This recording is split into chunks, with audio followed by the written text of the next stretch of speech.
Hello, Bible readers.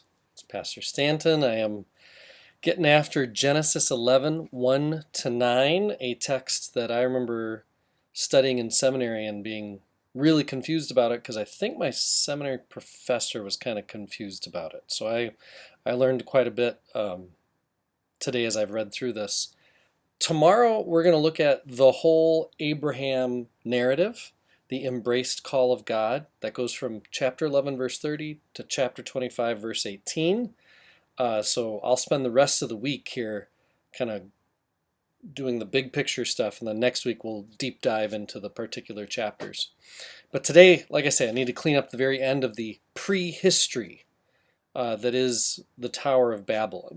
Prehistory is an important title for this section to begin with, as we again aren't really asking historical questions. The hows, the when exactlys, the how many years, all those particularities that are a little more scientific minded, that's not how these stories work. These are they're narratives. They're stories meant to get at truth, not trying to discover fact. Okay, deep already. Here we go. So the flood has just happened. It may seem like everything should be hunky-dory at this point, but then we read this text and it feels like a pretty big bummer. For many, it's a story that surprises because things are going pretty well.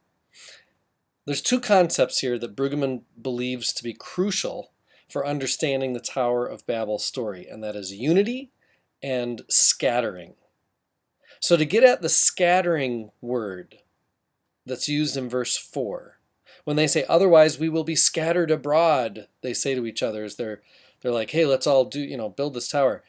Otherwise we'll be scattered abroad, like that would be a bad thing. Well, that same verb, pus, is used at the very end of chapter 10, where it says, the nations spread abroad or scattered on the earth after the flood.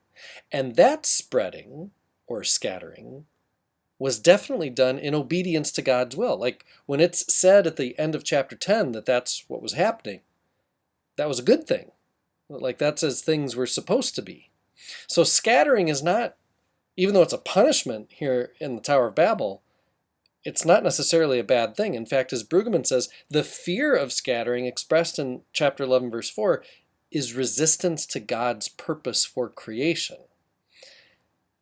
They want to stay in their own safe mode of homogeneity. That's a word Brueggemann uses, but I couldn't come up with anything better. But like homogeneity, that's when everybody's like you, where everything is comfortable and familiar and known, and you never have to step out of your comfort zone. It's predictable.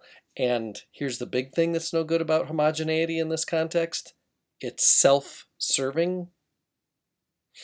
This fear of scattering leads to a certain kind of unity, but not the kind of unity that serves God. It's a unity that serves themselves. And anything self-serving pushes people away from God.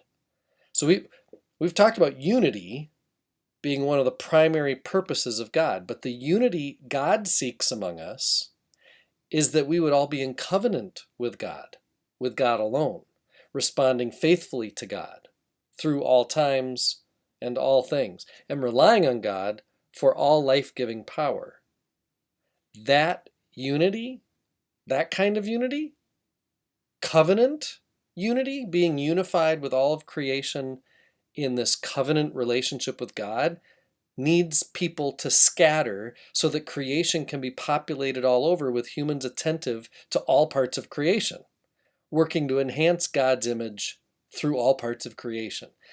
This unity, this sinful unity that seeks to secure one's self, sticking with your own people instead of trusting in your God, that's what makes God scatter them. There's a couple ideas of how this text might have been used originally and maybe how it could be used forever. Maybe this text was a critique of imperialism. Like when Rome was the empire known to most of the world, they had a saying, make the world Rome. Well, that's the classic imperial idea, and that is the Tower of Babel idea. Whether we're referring to ancient Babylon as they would conquer a people, and in the process of conquering their city, they'd also destroy their culture. That's still in many ways the 21st century idea that empires have. Look at how the 20th century Soviet Union worked, or China now. Look at the United States and the way that we have functioned for quite some time. In empires, when empires get powerful, they try to make other nations in their own image. And God's not down with that. God's about empires, individuals, people, humanity, creation being made in God's image. Never fall in love with our own ways so much that we forget the ways of God and prefer our own. Or, so that's one idea, is that maybe this is a critique of imperialism. Maybe it's a critique against religion, religious efforts to establish one way, conform to this one way of being, share in a unity that doesn't necessarily share a trust in God, but a trust in a tradition that we've made for ourselves. That's the kind of thing that makes God scatter people for their own good and for the sake of God's purpose to bring all of creation to God's grace, God's mercy, God's love, not the church's idea or some religion's idea of what it all should look like and be. So there it is, unity and scattering.